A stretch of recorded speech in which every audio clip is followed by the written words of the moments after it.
The seed of wisdom. Have you ever wondered if there are things in life that never truly die? We live in a world where everything seems fragile. Our health, our wealth, even our relationships. Things come, things go. Yet, there is something that, once planted, never decays. It is like a seed that, no matter how many centuries pass, continues to grow, to bear fruit, and to offer shade for generations to come. That seed is wisdom. Let me share with you an ancient story. A long time ago, in a small village, there was a monk, a humble ascetic, often called a samon in the old scriptures. This monk lived with very little, a bowl, a robe, and the breath in his lungs. But what he carried within was far greater than any gold or sword. He carried wisdom. One day, the village was caught in conflict. Families were divided, grudges ran deep, and two clans were ready to fight. Words had been spoken, blood was about to spill, and the air was heavy with hate. People sharpened their blades not only out of fear, but also out of pride. The monk stood in the middle of this brewing storm. He had no weapons. He had no authority. He had no army to back him up. And yet, he walked straight into the center of both clans. He didn't shout. He didn't threaten. Instead, he told a story. A story of two hands belonging to the same body. When one hand strikes the other, he said, do you cut it off? No. Because you know they belong to you. They are not enemies. They are parts of the same whole. The clans fell silent. They had never thought of their rivalry this way. He continued, hatred is like drinking poison and hoping the other person dies. It burns only you. But wisdom sees beyond today.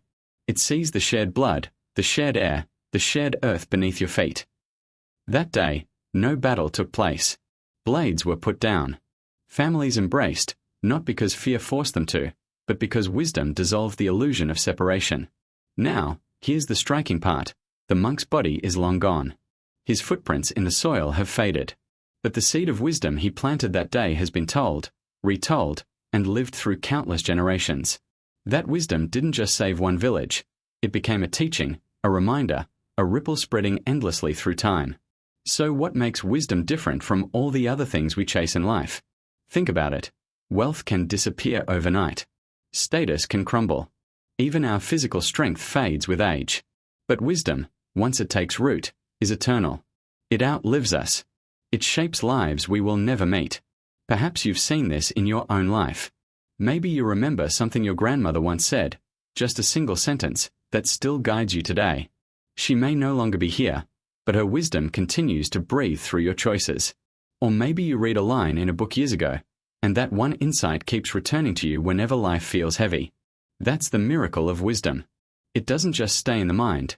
It travels like a seed carried by the wind. Sometimes it lands in a conversation with a stranger. Sometimes in the quiet of your journal. Sometimes in the way you comfort a friend who is hurting. And when it finds the right soil, it grows. But here's the question worth pausing on. How does one seed of wisdom grow into a forest that shelters many? The answer lies in how we nurture it.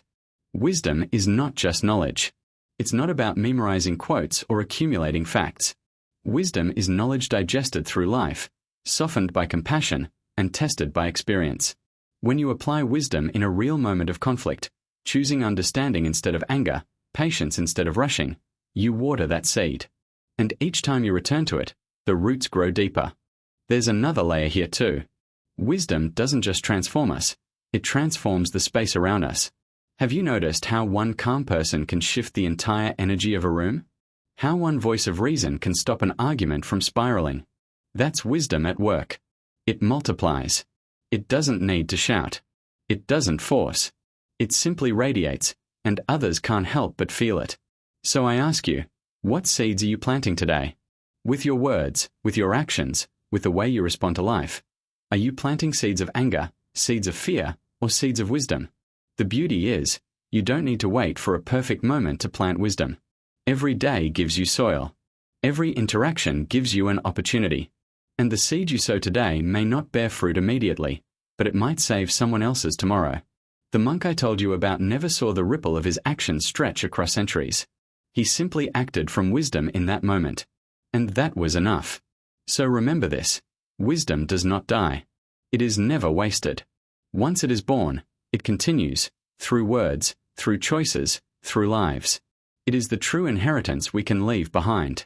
And perhaps the deeper question now is this: if wisdom is the seed, how do we help it grow, blossom, and bear fruit in our own lives? That's what we'll explore in the next part of this journey together. The light in darkness. They say, a single small lamp can chase away 1,000 years of darkness. Think about that for a moment. Darkness may feel overwhelming, endless, eternal.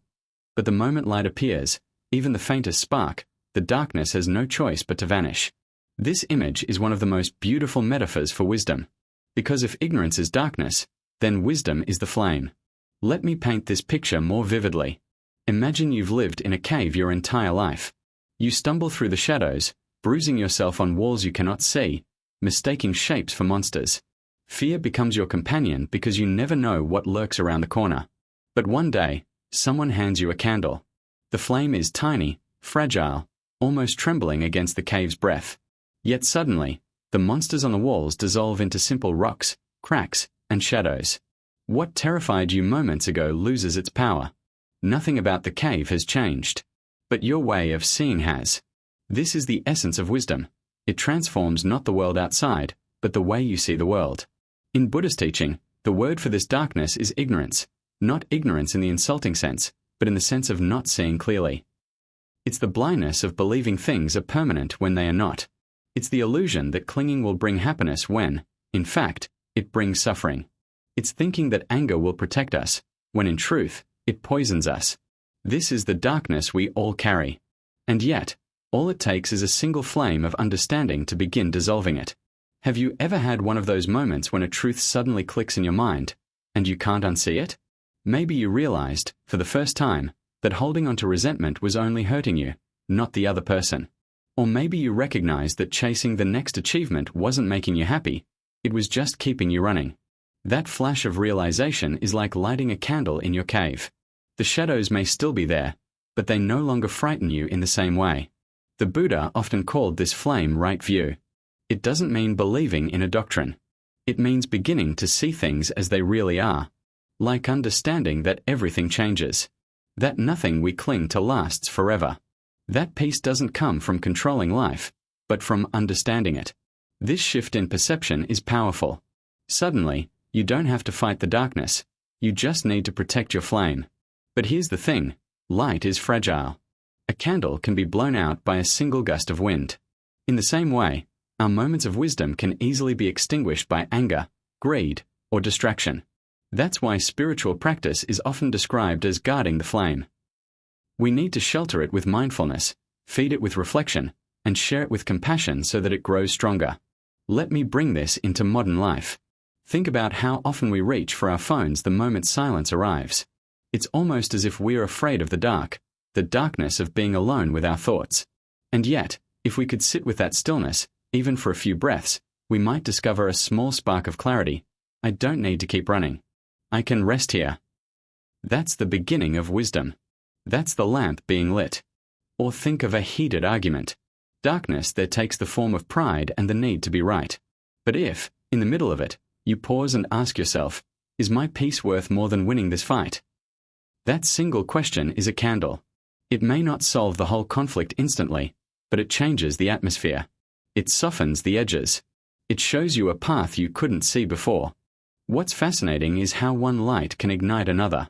One candle lighting another doesn't lose its flame. It doubles the brightness.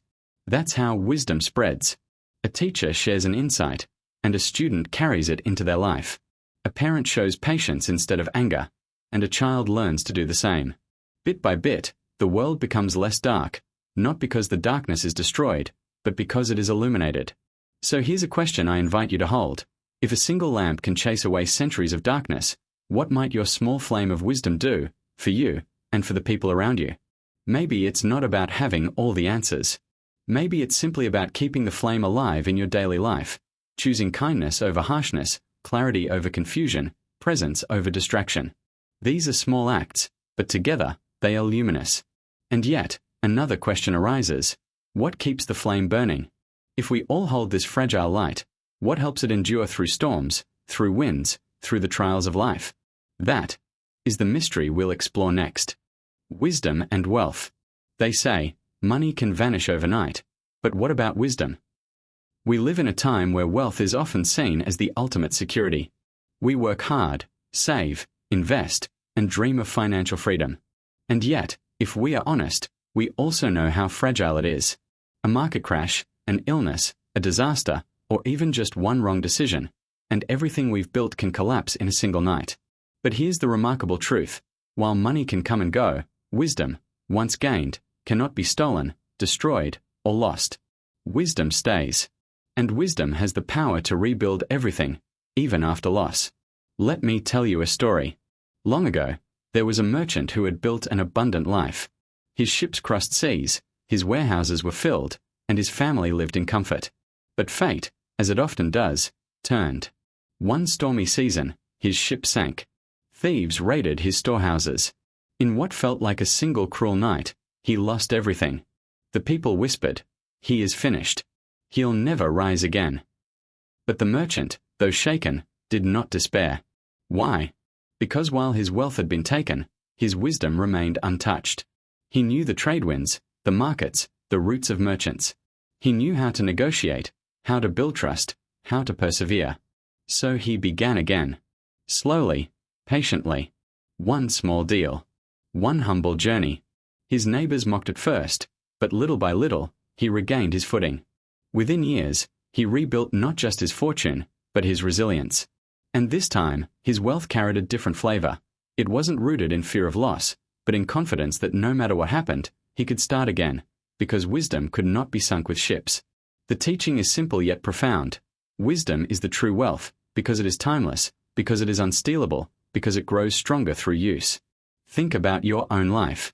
Have you ever lost something, maybe a job, an investment, or even a relationship, and thought, this is the end? And yet, when you look back now, you realize that the lessons you learned from that loss became more valuable than what you originally had. You may not have chosen the hardship, but the wisdom it gave you became your real inheritance. That's why spiritual traditions often say, wealth is external, wisdom is internal. Wealth depends on the world's conditions, but wisdom depends on how you see the world. And here's the paradox. Money without wisdom can actually become dangerous. We've all seen people who inherit wealth but, without wisdom, squander it quickly. Or those who rise to success but, lacking inner clarity, drown in stress, addiction, or emptiness.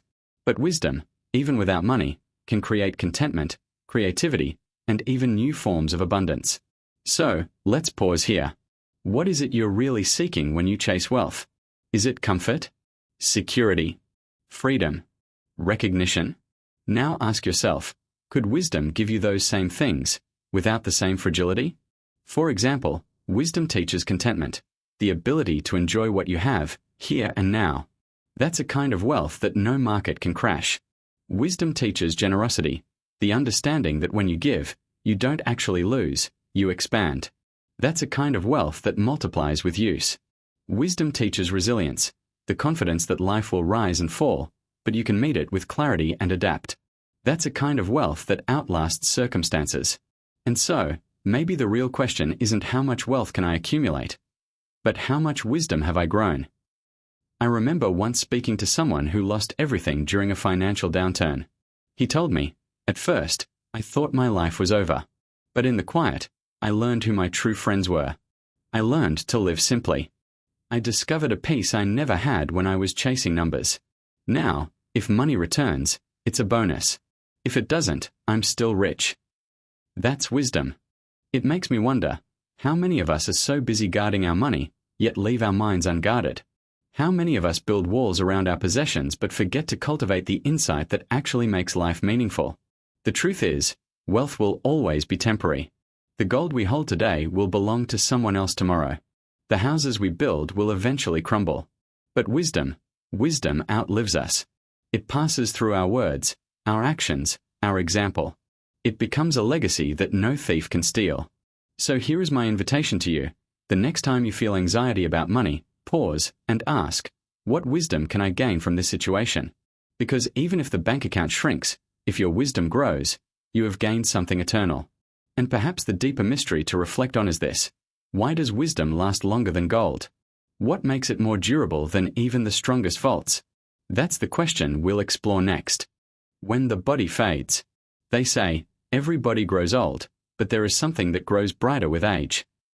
Pause with that for a moment. Our culture often treats aging as a decline, wrinkles as loss, grey hair as something to hide, weakness as shame.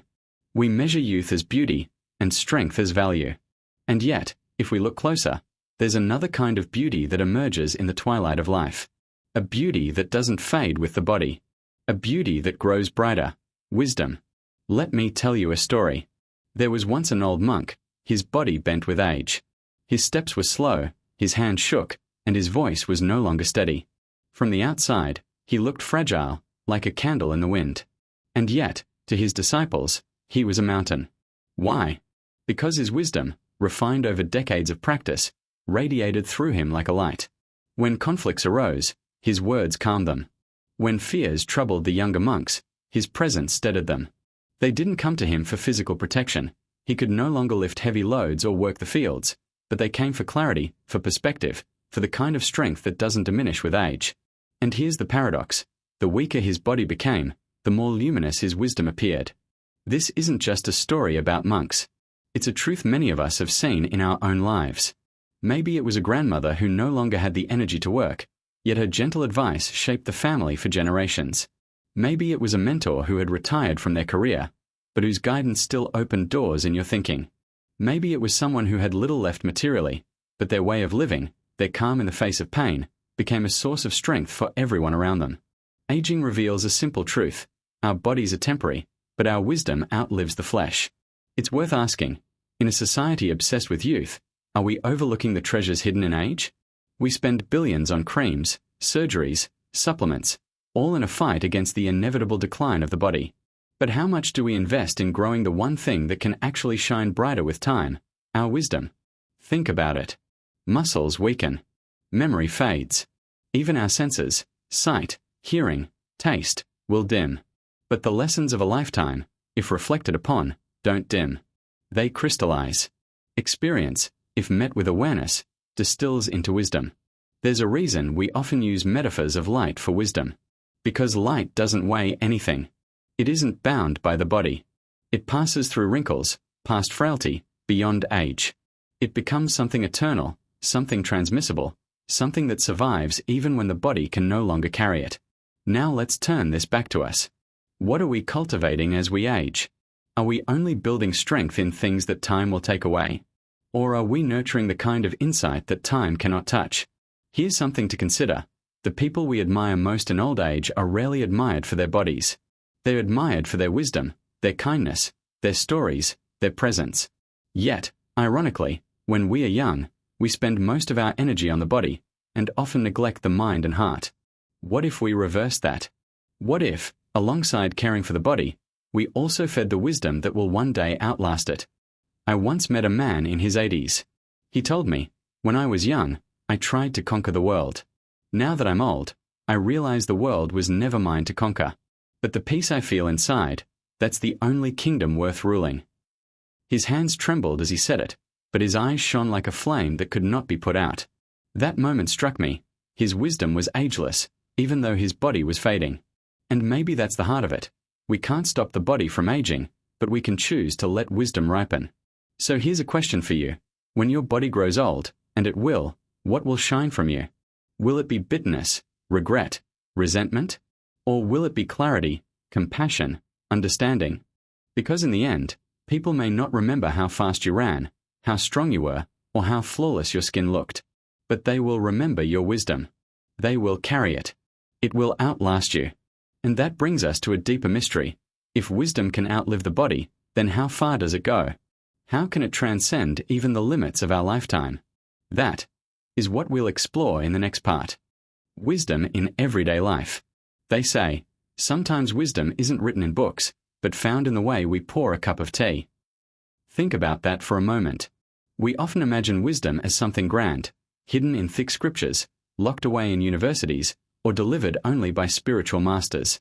But what if wisdom is right here, woven into the simple, ordinary gestures of our daily lives? Let me share with you the story of a potter. He wasn't a scholar, nor was he known as a teacher. He spent his life working with clay, digging, kneading, shaping, and firing pots. Day after day, his hands were covered in dust, his back bent over the wheel. From the outside, it might look like just labor, repetitive and ordinary. But for him, every moment at the wheel was a practice. He didn't just make pots. He listened to the clay. When the clay resisted, he didn't force it. He adjusted, gently, patiently. When the fire cracked a vessel, he didn't curse. It was simply another lesson in letting go. When a customer came, he didn't sell just an object. He offered something born of attention, of care, of presence. And here's the beautiful part. Because he lived this way, he was content. His happiness wasn't postponed to someday. It was present in each breath, each spin of the wheel, each crackle of fire in the kiln. His wisdom wasn't in books, it was in the way he lived. That story reminds me of something we often forget. Wisdom doesn't always roar, it often whispers. It doesn't only appear in grand breakthroughs, but in the way we do the smallest of things. Ask yourself, have you ever noticed how pouring tea can teach patience? You can't rush hot tea. It will spill, it will burn. The cup fills slowly, drop by drop. In that small act, there's a reminder. Life flows better when we don't force it. Or think about washing dishes. Most people treat it as a chore to get through. But if you slow down, if you pay attention to the warm water, the smoothness of the plate, the sound of bubbles popping, suddenly, it's not just washing dishes. It's a moment of presence. It's life, right here. That's the heart of it. Wisdom isn't separate from life. It's hidden in plain sight, in the way we breathe, the way we listen, the way we respond when things don't go our way. But here's the challenge. We often overlook it. We rush. We multitask. We live as if life only begins when the big things happen. The promotion, the vacation, the achievement. Meanwhile, the small, everyday moments, where wisdom actually lives, slip by unnoticed. I'll be honest with you. I've fallen into that trap too. There was a time when I thought happiness and clarity would come after I reached a certain milestone. But life kept teaching me differently. Some of the deepest peace I've felt didn't come in moments of success. It came while sitting with a friend in silence. Or while noticing the way sunlight filtered through the blinds. Or while doing something as small as folding laundry with care. And maybe that's the essence of wisdom. It's not about escaping life, but being fully present in it. Now, here's a question for you. When was the last time you truly tasted your food, instead of eating while scrolling on your phone? When was the last time you truly listened to someone, without planning what to say next? When was the last time you sat quietly, without needing to fix or achieve or get somewhere? Because those are the moments where wisdom shows itself. Not in theory, but in practice. The potter didn't need to read scriptures to understand impermanence. He saw it every time a vessel cracked in the kiln. He didn't need to study mindfulness. His hands, shaping clay, taught him. He didn't need to chase happiness. He found it in being present with his craft. And this is available to us too. You don't have to become a monk or retreat into the mountains to touch wisdom. You can find it in cooking dinner, in walking your dog, in speaking kindly to a stranger, in slowing down just enough to notice. This moment is enough. So, let me leave you with this thought. If wisdom is already here, present in the small details of daily life, then the real question is, how do we train our eyes, our hearts, to recognize it? That's what we'll explore in the next part. Wisdom and compassion. They say, wisdom without compassion can sometimes become a sharp blade. Let's pause there. At first, that might sound strange. How can wisdom, something so noble, become dangerous? But if you've ever met someone who is very smart, but used that sharpness only to win arguments or prove others wrong, you've already seen how knowledge without kindness can wound. Let me tell you a story. A young student once studied under a respected teacher. This student was clever, quick with words, sharp in logic, always ready with an answer. Whenever someone questioned him, he would respond with brilliance, leaving the other person embarrassed or silent. At first, he felt proud. His intelligence made him feel powerful. But one day, his teacher called him aside and said, "Your words are like a sword. You know how to swing it skillfully, but do you know when to sheath it? A sword can defend, but it can also harm. If wisdom is not guided by compassion, it can cut deeper than you realize."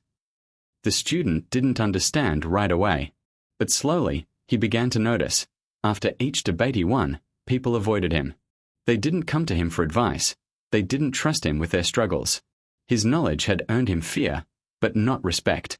Sharpness, but not warmth. That's when he began to see what his teacher meant.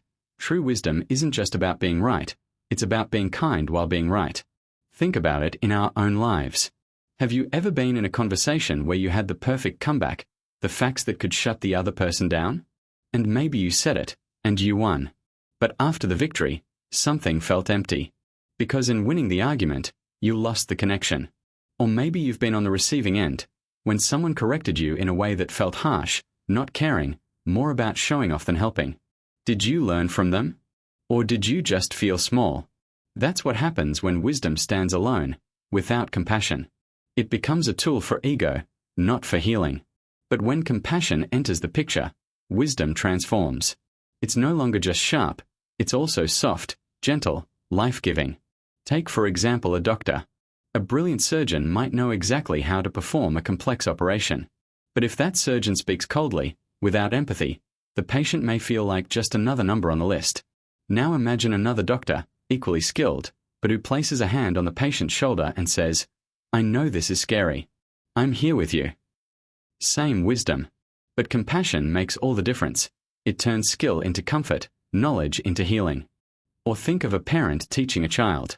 You can be right all day long, pointing out mistakes, correcting errors.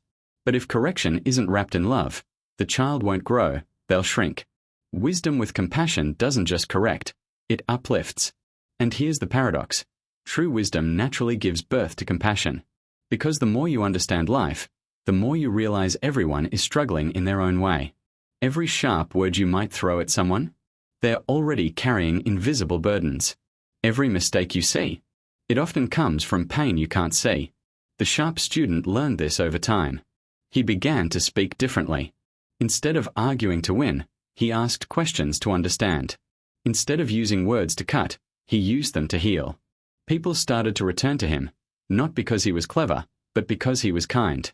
His wisdom, tempered with compassion, became a light others could trust. So maybe the real question is, what's the use of being wise if no one feels safe around us? What's the use of knowledge if it doesn't ease suffering, if it doesn't bring people closer instead of pushing them away? Let's be honest, sometimes we've all used knowledge like a weapon. We've all wanted to win an argument, to prove a point, to show we are right. But later, we realize, being right isn't enough. What people remember isn't just what we said, it's how we made them feel. Compassion doesn't make wisdom weaker.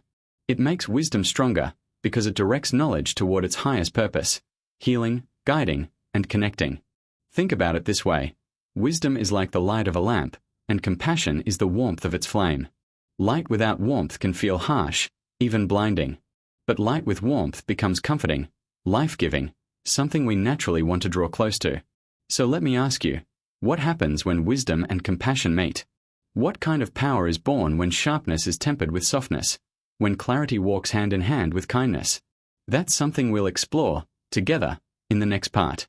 The lesson from suffering. Hook. They say suffering doesn't come to destroy us, it comes to teach us. We live in a world where everyone is trying to avoid pain. We escape it, numb it, distract ourselves from it. But what if suffering isn't our enemy? What if it's our greatest teacher? Let me tell you a story. There was once a man whose life seemed perfect. He had a stable job, a loving family, a comfortable home. But one day, everything crumbled. His business failed, debts piled up, and his closest friend betrayed him. Overnight, the world he built turned into ashes. At first, he did what most of us would do. He resisted. He blamed others, cursed his fate, asked, "Why me?" Nights were spent drowning in regret. Days were spent chasing ways to numb the pain. But no matter how hard he tried, the suffering stayed. And then, one morning, he stopped fighting. He sat still, face to face with the heaviness in his chest. For the first time, instead of asking, "Why me?" he asked, "What is this pain trying to teach me?" That shift changed everything. Slowly, he began to see what he had ignored all along. He realized that nothing in life is permanent. Businesses can fall, friendships can break, bodies can weaken. The pain stripped away the illusion of control, but in doing so, it also revealed a deeper truth. All things are impermanent. And in that realization, he found peace. Not because life suddenly became easy again, but because he no longer expected it to be permanent. He discovered a wisdom that couldn't be learned from books, only from walking through fire. This is one of the most profound teachings of life. Suffering, when faced with awareness, becomes the doorway to wisdom. Think about your own life. The moments that changed you most, were they moments of comfort or moments of struggle? Was it success that made you wiser, or heartbreak? Was it ease that made you stronger, or loss? It's not the pain itself that gives us wisdom. Pain alone can break a person. But pain that is reflected upon, pain that is observed with patience and courage, that kind of pain transforms. It teaches us humility, compassion, and resilience. Let me give you an example. Imagine someone who has never struggled a day in their life, always rich, always comfortable, never knowing hunger or loneliness. Such a person may have knowledge, but true empathy? Rarely. Now, think of someone who has lost, who has suffered, who has been betrayed, yet chooses to rise again. That person doesn't just understand life intellectually, they feel it deeply. And because they've walked through the storm, they can guide others through theirs. That's the gift of suffering. It awakens the heart. But here's the hard truth. Not everyone learns from pain. Some people become bitter, closed off, hardened. The difference lies in whether we resist suffering or listen to it. When we resist, pain feels meaningless. But when we listen, pain becomes the soil where wisdom grows. So, the real question is, how do we walk through suffering without being consumed by it? How do we let it carve wisdom into us, instead of leaving only scars? For me, one answer is stillness. When we stop running from pain and instead sit with it, without judgment, without rushing, it begins to reveal its lesson. Another answer is compassion. Not just for others, but for ourselves. To remind ourselves, this pain doesn't mean I am broken. It means I am human. And in that acceptance, we soften enough to learn. I once heard a teacher say, pain is like a fire. If you run into it blindly, it burns you. If you run away from it, it chases you. But if you sit with it carefully, it becomes your light. Suffering is not here to kill us. It's here to wake us up. So, the next time life hands you heartbreak, loss, or disappointment, maybe ask not, why is this happening to me? But instead, what truth is this pain asking me to see? Because if suffering is truly the gateway to wisdom, then maybe the challenge is not how to avoid it, but how to walk through it with eyes open. And that leaves us with a question. If suffering is the doorway, how do we step through it, without fear, and come out wiser on the other side? That's what we'll explore in the next part. Timeless wisdom. Hook. There are teachings that have survived for more than 2,500 years, and yet they still speak to us today. Sometimes we think wisdom belongs only to the past, that old scriptures are dusty relics, far removed from our modern world of smartphones, deadlines, and endless notifications. But then, you open a page, hear a teaching, or sit with a simple story from the Buddha, and suddenly you realize, it feels like it was written for today. Why? Because while technology changes, the human heart doesn't. Think about it. 2,500 years ago, people worried about survival, about desires they couldn't satisfy, about fears of losing what they loved. Today, we might call it stress, anxiety, burnout. We chase careers, money, recognition, hoping those things will silence the restlessness inside. But they don't. Back then, the Buddha called it tanha, craving, thirst. Today, psychologists call it hedonic adaptation. Different words, same truth. The more we grasp, the less satisfied we feel. And so, when we read those ancient teachings about letting go of attachment, about finding peace not outside but within, it almost feels like they were written for this exact moment. Let me tell you a story. I once met a man in his 50s. On the outside, he looked successful, big house, high position, plenty of money. But when he spoke, his voice carried exhaustion. He said, I worked my whole life for this, but I can't sleep at night. I'm anxious all the time. I don't even know why anymore. That's when he stumbled upon a simple Buddhist teaching. Everything is impermanent. At first, he thought it sounded depressing. But then, something shifted. He realized, if everything is impermanent, then his stress, his anxiety, his endless craving, these too, are not permanent. They rise, they fall, they pass. That thought alone gave him space to breathe. He didn't become a monk. He didn't renounce his life. He just learned to hold things more lightly.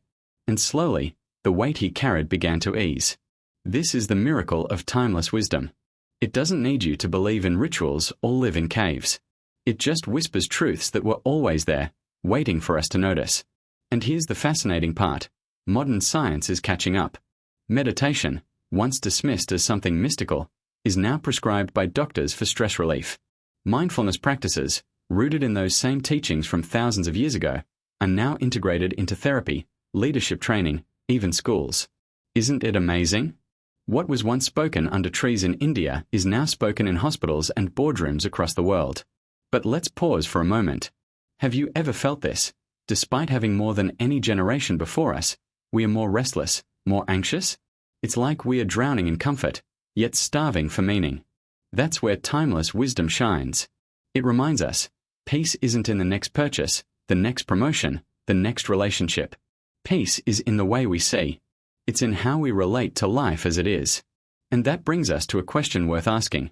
If these teachings have lasted more than 2,500 years, how do we keep them alive in our own busy lives? The answer, I think, is not in grand rituals, but in small daily choices. When you're rushing and stressed, can you pause for one breath, noticing its rise and fall? That's wisdom alive. When you're tempted to snap in anger, can you stop and choose kindness instead? That's wisdom alive. When life disappoints you, can you remind yourself, this too shall pass? That's wisdom alive. The beauty of timeless teachings is not that they live in old books, it's that they can live through you. So maybe the next time you feel overwhelmed, remember, you're not the first to feel this way. Humans have carried these same struggles for millennia, and they have also found ways through. And perhaps that's why the Buddha's words, spoken over 2 millennia ago, still echo now. They don't belong to the past. They belong to any moment we choose to listen. So I'll leave you with this thought. If wisdom is truly timeless, then maybe the real question isn't does it still work today? But rather, how will I let it work through me, in the life I'm living right now? And that leads us naturally into the next part.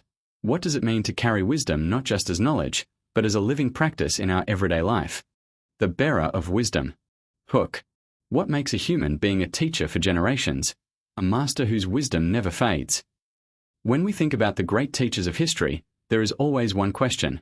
What made their voices last through centuries, while so many others were forgotten?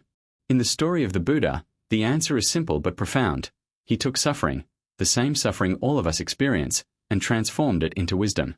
That's what made him not just a man of his time, but a guide for all time. Imagine this, a young prince, Siddhartha, born into privilege and comfort. By every worldly measure, he had everything, wealth, power, security. And yet, the moment he stepped outside the palace walls and saw sickness, aging, and death, his heart was shaken. He realized that no matter how much he owned, no matter how protected he was, suffering was unavoidable. Now, most people would try to run from that truth. But Siddhartha didn't. Instead, he walked directly into it. He left behind his wealth, his status, even his family, not out of neglect, but out of love, for he knew he couldn't rest until he found a way through the pain of existence. And after years of searching, through teachers, through hardships, through silence, he discovered something revolutionary. He saw that suffering is not punishment, not random cruelty, but a teacher. If we can understand it, we can free ourselves from its grip. That's the wisdom he shared. And that's why people still call him the Awakened One. But here's the part that always moves me. He didn't keep this wisdom for himself. He could have disappeared into forests, living in peace alone. Instead, he turned back to humanity. He sat with kings and beggars, merchants and monks, and offered the same truth to all. Suffering exists, but so does the path out of it. And isn't that what makes a true master? Not just brilliance, but compassion. Not just insight, but the willingness to share it, again and again, for anyone willing to listen. Think about it. Every generation has known pain. Wars, losses, heartbreak, uncertainty. But across thousands of years, people have found comfort in the Buddha's words because he spoke about life as it is. Not as we wish it to be, but as it truly unfolds. When he said, all conditioned things are impermanent, he wasn't giving a poetic phrase. He was pointing to the reality you and I face daily. Relationships shift, health changes, careers rise and fall. We don't get to hold on forever. And yet, that's not a curse, it's an invitation. If life is fleeting, then maybe the most important thing is not to cling, but to live with awareness, compassion, and presence. Now let me ask you something. If there is already a path that has helped millions walk through suffering, what stops us from taking those first steps? Often, it's the belief that wisdom is too far away, too difficult, too spiritual for ordinary people. But remember, Siddhartha was human. He felt fear, loss, desire, and doubt, just like we do. His greatness was not in being different from us, but in daring to face what we avoid. So maybe the beginning of wisdom is not about renouncing everything or escaping our lives. Maybe it's about pausing long enough to see what is true. The Buddha's path begins with simple steps. Notice your breath. Notice your cravings. Notice your anger. And ask yourself, does this bring peace, or does it bring suffering? From that awareness, transformation begins. And here's something personal. The first time I really sat in silence, just observing my thoughts, I realized how restless my mind was. I thought wisdom meant knowing more facts, reading more books. But sitting there, I saw, real wisdom is not about adding more, but about seeing clearly. That shift alone changed how I handle stress, relationships, even the way I speak to others. So when we ask, what makes a human being a teacher for generations? The answer is not fame, not power, not perfection. It is the courage to turn suffering into wisdom, and the generosity to share it. The Buddha did that. And because of it, he became more than just a man of his time. He became a mirror for all of us. So let me leave you with this thought. If there is already a path of wisdom, one that has been walked for over 2,000 years, then perhaps the real question is not does the path exist, but am I ready to take my first step? And that naturally leads us into the next part. What does it mean to take those steps, not as an idea, but as a practice that shapes your everyday life? The final message. Hook. Wisdom is not a treasure waiting to be found. It is a flame waiting to be lit. Have you ever noticed that we often think of wisdom as something out there, something hidden in books, locked inside temples, or reserved only for great minds? But what if wisdom is not a hidden jewel waiting to be discovered, but a spark already inside you, simply waiting for oxygen, waiting for you to breathe life into it? That's the beautiful truth. Wisdom is not rare. It is not for the elite. It is the most democratic of treasures. And unlike wealth, fame, or beauty, wisdom cannot be stolen. It doesn't rust. It doesn't fade with age. In fact, it often grows brighter the older we get, if we choose to nurture it. Think about it. Money may give comfort, but it can vanish overnight. Youthful beauty may attract, but it always changes with time. Even health, as much as we try to preserve it, is fragile.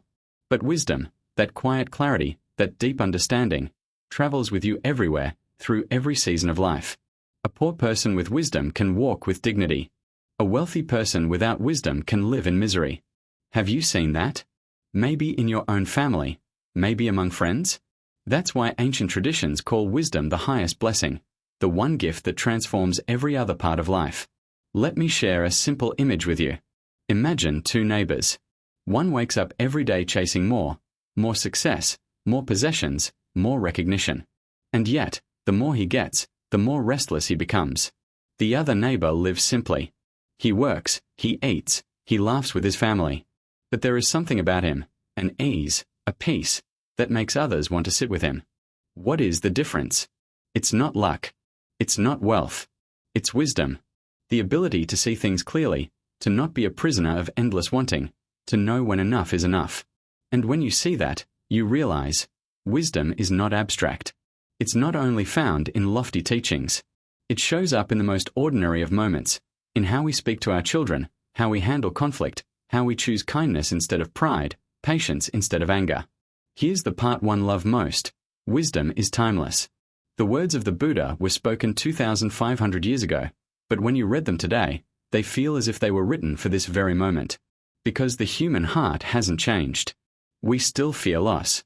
We still chase after things that don't satisfy. We still wonder what it means to live a good life. That's why wisdom is a blessing beyond time, beyond wealth, beyond lifespan. It doesn't belong to any one culture or one religion. It belongs to humanity. But here's the real question. If wisdom is already within us, why do we so often overlook it? Maybe it's because our lives are noisy. We rush, we scroll, we drown in opinions. And in that noise, the quiet flame of wisdom feels faint. But just like a fire, it only needs attention to grow. Every act of reflection, every mindful breath, every compassionate choice, that's like placing wood on the fire. And the more we tend it, the brighter it becomes, not just for ourselves, but for everyone around us. Let me bring this home with a personal reflection. I once met an elderly man who had very little by worldly standards. His house was small, his clothes simple. But when you sat with him, time slowed down. He listened without rushing, he spoke without trying to impress. And when you left, you felt lighter. I realized, this is what wisdom looks like in real life. Not grand speeches, not complicated theories, but the ability to create peace, within yourself and in those around you. So let me leave you with this. Wisdom is not somewhere else. It is here, now, in the way you choose to live this very day. Every time you choose understanding over judgment, compassion over pride, presence over distraction, you are lighting that flame. And once lit, it becomes the greatest treasure of all. Closing message. Wisdom is the blessing that transcends wealth, age, and even time itself. Anyone who carries it, carries peace. And here's the good news. It is already inside you. You just need to tend the flame. In the next video, we'll go deeper, not just talking about wisdom, but practicing it. Together, we'll explore how to nurture this flame, step by step, in the middle of everyday life. Because wisdom isn't just something to admire, it's something to live.